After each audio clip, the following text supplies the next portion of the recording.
had good enough credit because they do let the parent take out the loan if need be. You want to get these loans paid off so that your child is not getting that job and working the rest of their life to pay these loans off. I know that there are ways that I can get 3%. What do I have to do? Credit cards are good for this, aka balance transfers. So after that is going to be a 5%. So you want to make sure you don't get those cards until you actually need the money. Just give them like 10 years to pay it off. You know how much interest they would get off that in 10 years? Do not take the full 10 years to pay off this school loan. That's what they want you to do because this is how the government makes the most money with the education system and the prison system. If you have the time to plan, please plan. And this is how we do it. Welcome back, YouTube. It's More Finance with Emma Minaya. Today we're going to talk about saving up for your kids' college. It used to be a thing where all parents wanted their kids to go to college. I didn't want to go to college when I was younger.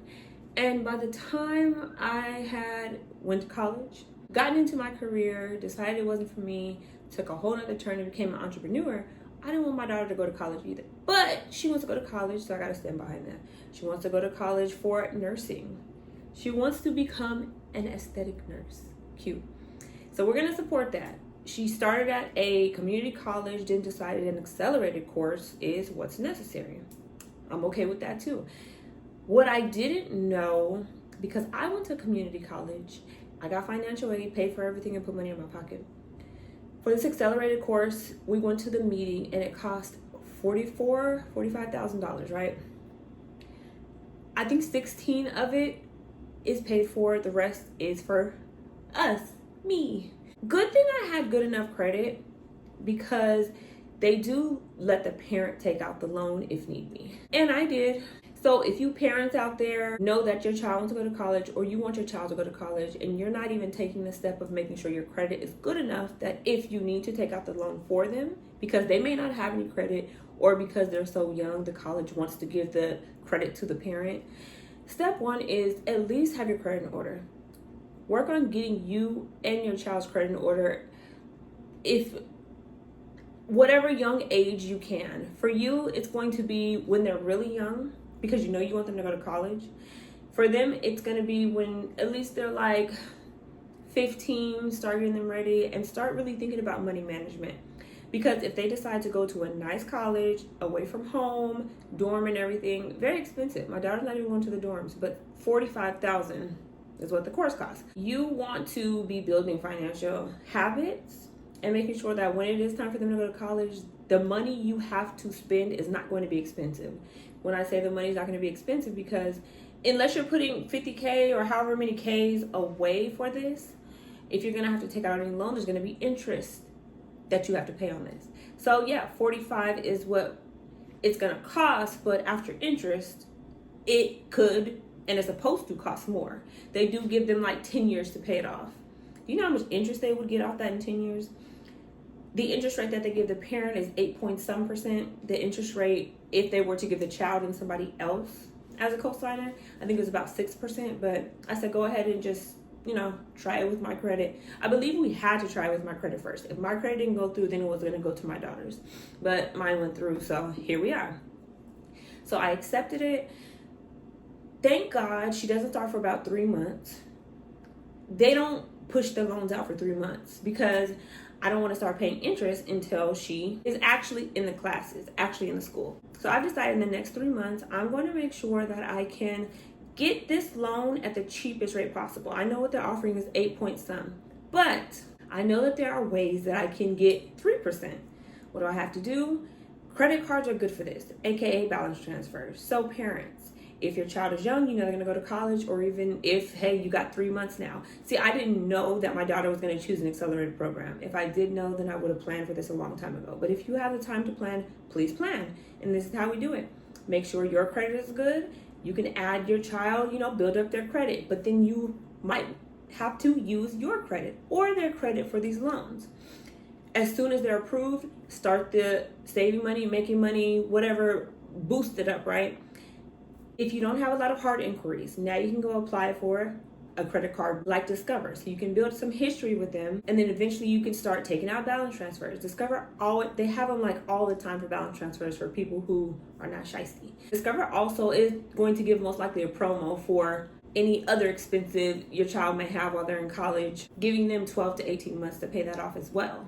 Once that child actually starts, I would open up another card. That way, I could get a card that has about 18 months that I could transfer a balance onto that loan.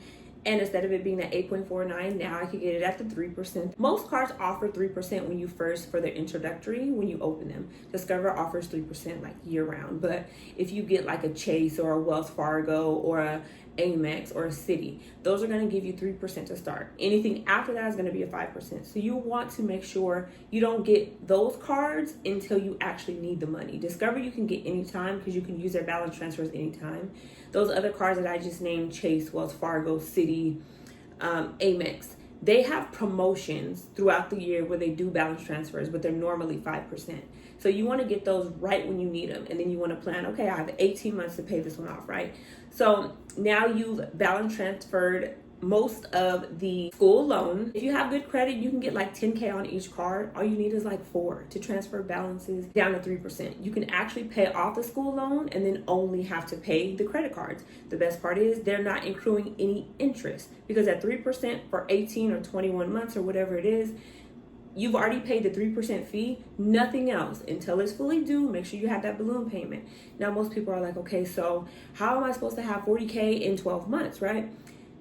When you max these cards out, you have to understand how this is going to affect your credit. Make sure you're not applying for anything else, and school loans are the main focus at the moment. You maxing out these cards is giving a flag to your credit cards. It's not going to be a red flag. Now, if you've maxed out the cards and you're just paying the minimum every month and interest, then they're going to start to freak out. But if you pay big chunks every time, they're going to say, hey, they're doing really well with this. Maybe we could give them an increase on this card. And then next time a balance transfer comes along, you can take even more money to pay towards another card and kind of just cycle this money that you borrowed for cheaper rates. It may sound confusing, but once you do it, you'll understand how much money you're saving. Throughout this time, you're going to be doing this on your credit as well as your child's credit. You're going to be cycling through whatever can get you guys to delay these payments at the cheapest interest rates until it's paid off. Do not take the full 10 years to pay off this school loans. That's what they want you to do, because this is how the government makes the most money with the education system and the prison system. They're very, very similar. They do the same similar things, and this is where the money comes from. They want you to stretch it out. There's no other loans that I would say to pay off. Even with school loans, go ahead and pay down to that 90% with these balance transfers, and then keep a little bit, pay $10 a month. Don't pay too much interest there. Get everything balance transferred to 3%. If you need help with these strategies, I can help you with that. You can go ahead and click on the link in the description of this video where my link tree is. We can figure out a strategy for you and your child and your credit and these school loans. But you just want to lift the burden of, oh my God, the school loans are over our head. Oh my God, the interest rates on the school loans are high. How are we going to pay these off? I know people who their parents have put these school loans in their names, and all of a sudden now they're in debt because they're not paying them. Probably because you're paying the minimum payments, you didn't plan ahead, you're paying interest, and now you feel like you're sinking, so you just let it go. And now, parents, your credit is messed up for 7 years.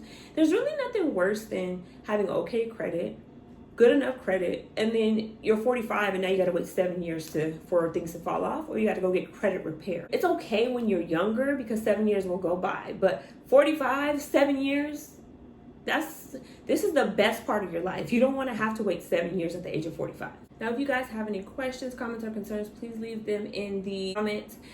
If you need more explanation on this and how it can be done, go ahead and leave that in the comments too. I know a lot of people get tripped up when it comes to balance transfers. That's why I have so many videos on balance transfers, because it's something you need to hear over and over again to fully understand and piece it together in your head. So again, parents, grandparents, if you want to send your child off to college, you don't want these school loans hanging over your head. You don't want to pay excessive amounts in interest. You want to get these loans paid off so that your child is not getting that job and working the rest of their life to pay these loans off and hoping for some kind of forgiveness plan to go through. We all hope that the forgiveness plans do come through, but in the meantime, while we wait, this is the best plan. You do not want to pay 8.94%. You don't want to pay 6% when you could be paying 3%. If you were new here, don't forget to like, comment, and subscribe. Let me know what other topics you guys need me to dive into. See you next week.